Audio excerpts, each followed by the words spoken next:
My name is Eleanor Whitmore, and I am 115 years old. When you've lived this long, people expect you to hand them a secret, something clever, something rare, something they can copy like a recipe. They ask, "What's the trick?" as if a long life comes from a hidden supplement, a special routine, or a single breakthrough idea. But the older I get, the more I understand that the deepest truths are not complicated. They are simply neglected. Here is what I believe with my whole heart: real healing starts inside us. Not outside. Not in the world's noise. Not in the endless chase for the next answer. Inside, where our thoughts live, where our breath lives, where our fear and hope and love are stored. We don't fully realize our own power. We don't realize how much influence we have over our bodies, our choices, and even the way we move through the world. I learned long ago to think of it like this: there is a kind of balance we manage on the outside, what we eat, how we sleep, how we move, the environment we live in. But there is also a balance on the inside, how we respond, how we forgive, how we grieve, how we carry meaning. You can treat the outside and still remain sick inside. And when the inside stays sick, the outside eventually follows. Healing is not only chemical. It is also emotional. It is spiritual. It is relational. It is the way you live. And beneath all of it, beneath every therapy and every effort, there is one foundation I keep coming back to. Healing is rooted in love. Not the sentimental kind. Not the kind that only shows up when it's easy. I mean the kind of love that steadies your nervous system. The kind that softens your heart when fear tries to harden it. The kind that keeps you from abandoning yourself. I have my own way of understanding how we got so far from that truth. I imagine the earth as something originally placed in order. Balanced. Beautiful. Whole. And then human beings were given the rarest gift: choice, free will. We were told, in one way or another, that we had dominion over life. But we misunderstood what dominion meant. We thought it meant dominance. So we took the earth and treated it like property. We drained it, exploited it, and acted as if power meant control rather than care. Look around now: we're exhausted, lonely, distracted, sick in ways that don't respond to quick fixes. We behave the same way toward ourselves. We try to dominate our emotions, silence our pain, force our bodies to perform, shame ourselves into improvement. And then we wonder why we don't heal. The truth is, you can't bully yourself into wholeness. You can only return to wholeness by remembering what you are: living, feeling, connected. A human being, not a machine. Over many years, I formed a simple structure to hold this philosophy. I call it the 5 L's. They've guided me through joy and grief, through failure and recovery, through long seasons when life felt confusing. The first is life. Life itself is sacred. It is not guaranteed. It is not owed. It is happening right now, in your bloodstream, in your breath, in the way your eyes move across these words. We forget how extraordinary that is. We treat life like a background detail instead of the central miracle. The second is love. I place love right next to life because to me they are inseparable. Life without love becomes survival. It becomes mere functioning. Love is what warms the world enough for growth to happen. Think of a seed sealed inside a hard shell. You can store it in a dry, protected place for centuries, and nothing will happen. It sits there, intact, yet dormant. But add water, light, warmth, add the conditions that feel like nurturing, and suddenly the shell softens. It opens. Life moves. That's love. Love is the condition that allows life to unfold.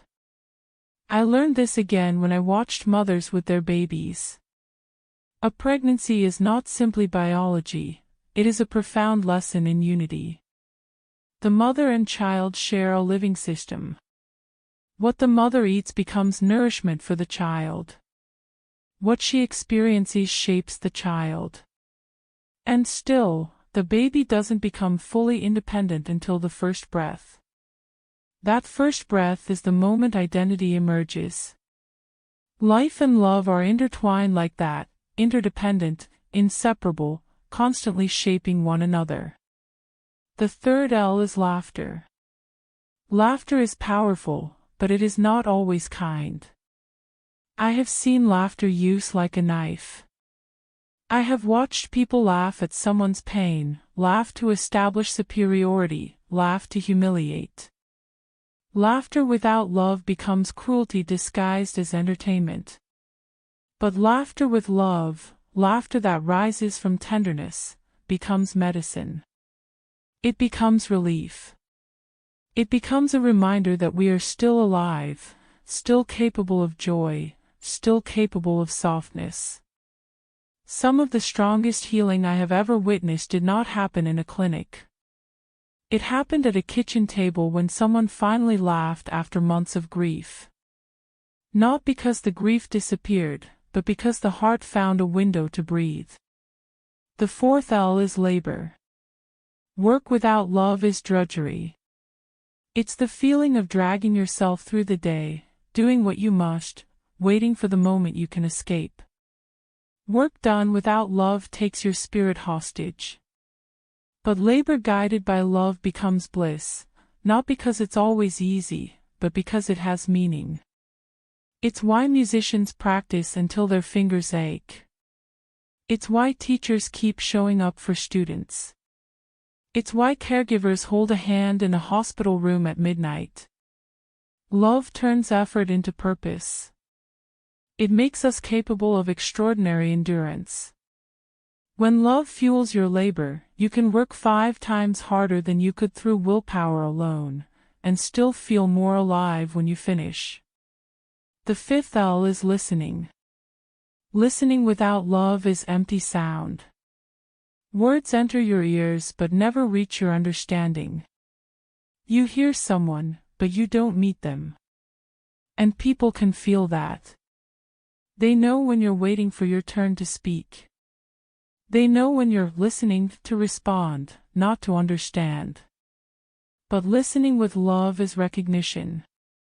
It says, I see you. It says, you matter enough for me to be fully here. True listening is one of the most healing gifts we can offer each other, because so many people live their whole lives feeling unseen.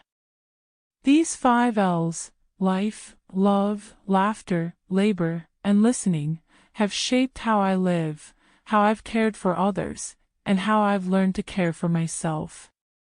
And when people ask me what I hope they take from my years, it's this. Let love teach you. Let love be the essence of your healing. Love isn't only emotion. Love is energy. Love is attention. Love is the willingness to stay present. When your spirit is allowed to move freely, when it is not trapped behind bitterness, fear, or shame, healing becomes possible. I often describe life as walking in darkness with a small flashlight. You can only see a few steps ahead. The world beyond that is uncertain. But sometimes, on the edge of your path, you notice a faint glow, something shimmering. If you turn your light toward it, that glow grows stronger. That is what happens when you reach out toward others with what you have, however small it seems. A smile. A kind word. A moment of patience. A bit of time. You may not know how much it matters, but you are increasing light in a world that often feels too dark. I learned this lesson very young, in a moment I can still picture as clearly as if it happened yesterday. I was 10 years old. I was leaving India by train, and my heart felt heavy because I didn't want to go. My face was pressed against the glass, watching the crowds gather near the tracks. Then I saw him, walking ahead of a large group. Simple clothing. A staff. A calm presence that seemed to quiet the air around him. It was Mahatma Gandhi. A young girl reached out and offered him a flower. He accepted it gently. Then he lifted his head, and our eyes met. In that instant, something happened that I still struggle to explain. It wasn't a thought. It wasn't logic. It was a feeling of connection, pure, unmistakable recognition. As if, for one brief moment, a great teacher looked at a child and said without words, "I see you. You belong in this world. You are part of it." That kind of recognition can alter a life. I watched him continue forward, continuing his march, and I carried that moment with me for decades. Years later, my parents worked in a terrible time of violence and division, helping where they could, traveling to camps, offering care. Through that work, they formed a friendship with Gandhi. The connection continued in a way I could never have predicted. But the most important part of the story isn't fame, or history, or proximity to greatness. It's what that moment taught me: people are hungry to be recognized. So many people are not asking for grand rescue. They are asking to be seen, to be treated as real, living beings. You don't have to know someone's whole story to recognize them. Sometimes recognition is as simple as looking at a person with respect. Smiling.